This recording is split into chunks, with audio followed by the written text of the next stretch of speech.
There is an entire cascade of emotions that runs through a parent the moment their teenage child starts dating someone. Fear, nostalgia, protectiveness, maybe even a hint of panic. Suddenly, that child who seemed to need only you is now looking for someone else. And in that moment, many parents make mistakes that seem to come from love but actually build walls instead of bridges in the parent-child bond. Because beneath the surface of every overreaction, every obsessive monitoring, every criticism toward the chosen partner, there is a deeper truth. We are afraid of losing our connection with our children. We are afraid that this new chapter of their life will exclude us. And sometimes, in the desperate attempt to stay relevant, to protect them, to guide them, we end up doing exactly what we fear. We push them away. There is something particularly insidious about the way modern technology allows us to turn parental worry into surveillance. Your child mentions someone named Alex, and before you can stop to think, you have already checked their Instagram profile, their mother's Facebook, maybe even their father's LinkedIn. It feels like protection. It feels like responsibility. But here is the painful truth. When you turn natural curiosity into investigation, you are communicating something profound to your child. You are telling them that you do not trust their judgment, that their ability to choose who to let into their life is not reliable enough, that they need to be monitored, verified, and approved. Research shows something clear. Teenagers whose parents respect their privacy boundaries develop stronger judgment in relationships. They learn to trust their instincts, to read signals, to make autonomous decisions. Teenagers whose parents act like private detectives simply learn to hide better. And here lies the cruel paradox. The more you dig, the less you know. Because your child will stop sharing, not because they are doing something wrong, but because sharing has become dangerous. Every piece of information given becomes ammunition for the next interrogation. What your child wanted in that moment was simple. They wanted to share their excitement. They wanted you to be part of this new experience. But when that sharing is met with surveillance, the door closes. And often it does not reopen easily. Then there is that voice inside every parent that whispers, "No one will ever be good enough for my child." It is an ancient voice, rooted in the deepest love. But it is also a dangerous voice. Because when we listen to it too loudly, we begin to search for flaws where there may be only normal humanity. Developmental psychology research tells us something important. When parents constantly criticize their teenagers' partners, two devastating things happen. First, the teenager rebels more strongly, determined to prove the parent wrong. It is a dynamic where ego takes over reason. Second, and even more concerning, the teenager begins to doubt their own judgment in relationships.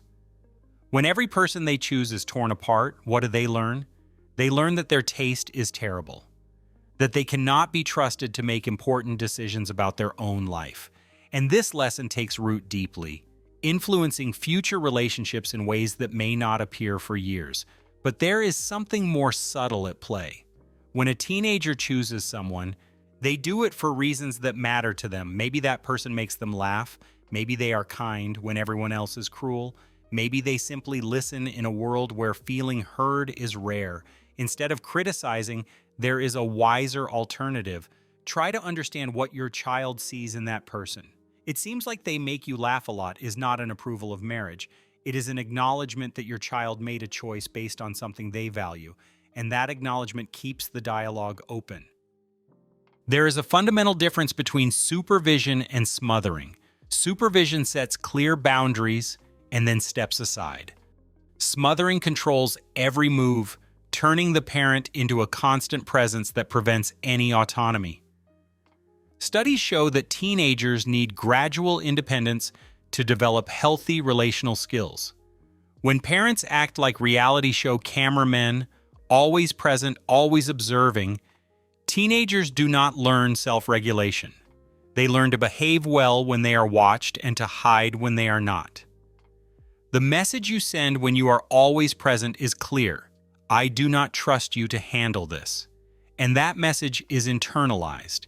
It becomes part of how they see themselves, incapable, in need of constant supervision, unreliable.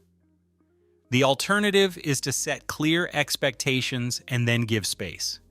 Be home by 10 teaches responsibility. Sitting 3 rows behind at the movie theater teaches that parental love comes with built-in surveillance. And that is not a lesson that builds trust. Here lies a truth that few parents want to face. Much of our behavior around our children's relationships is not really about them. It is about us. It is about our fears, our anxieties, our unresolved regrets. Maybe we made mistakes when we were young. Maybe we were hurt. Maybe we carry scars we do not want to see repeated in our children, and so we project. We see dangers that may not exist. We create catastrophic scenarios in our minds and then act as if they are already real. But here's the difficult truth.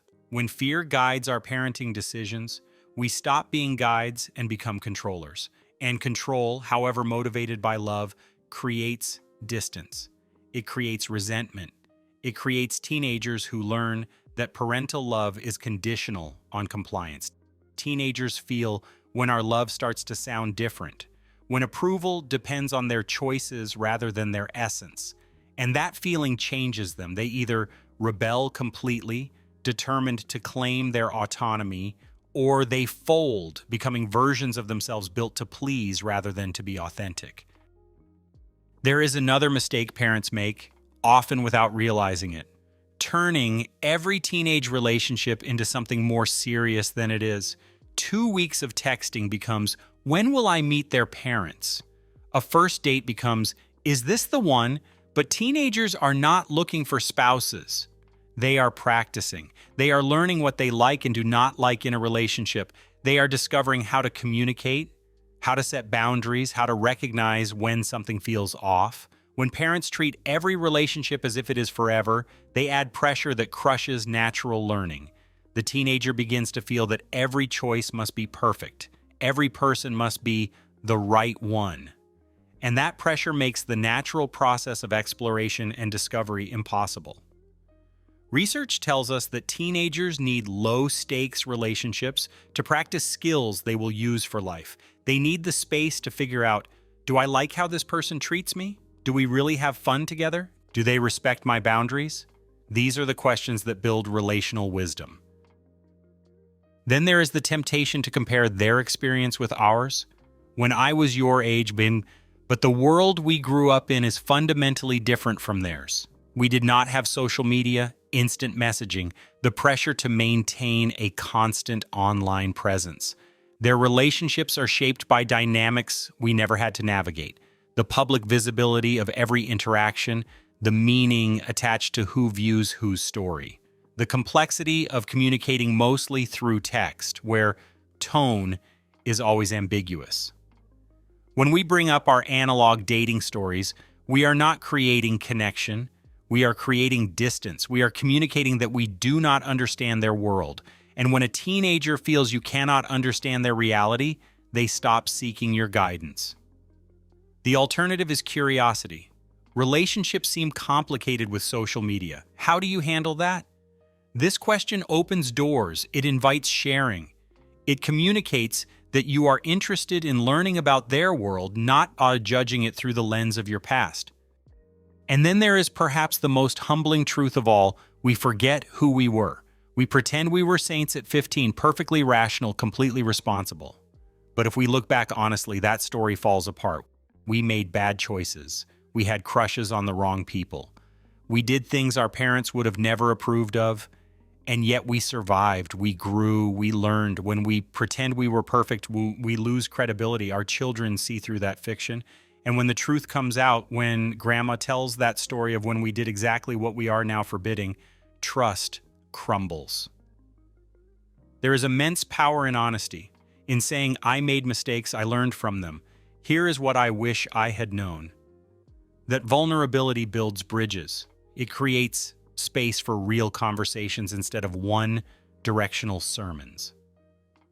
In the end, teenage relationships are not crises to manage. They are practice. They are how our children learn who they are, what they want, how to navigate the complexity of human intimacy.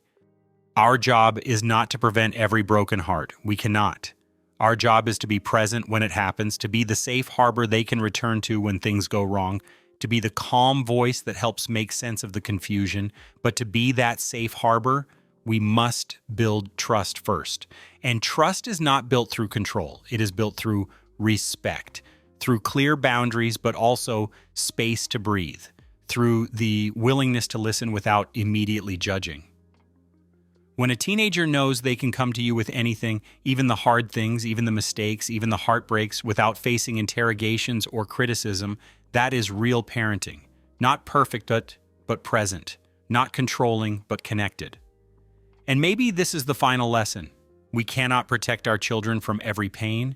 We cannot control who they choose or how those choices unfold, but we can be there. We can be the stable Wi-Fi they always return to, knowing the connection is solid, that love is not conditional, that they can be imperfect and still completely loved. This is the wisdom that teenage relationships ask us to find, the wisdom of letting go without leaving them alone, of guiding without controlling, of loving without smothering. And in that delicate balance, our children learn not only how to love someone else, but how to trust their own judgment, respect their own boundaries, and know deep down that they are worthy of healthy love, not because we said it, but because we showed it. Write to me in the comments if you ever find yourself making one of these mistakes and what you think you will do to avoid it. Don't forget to subscribe to the channel for more videos.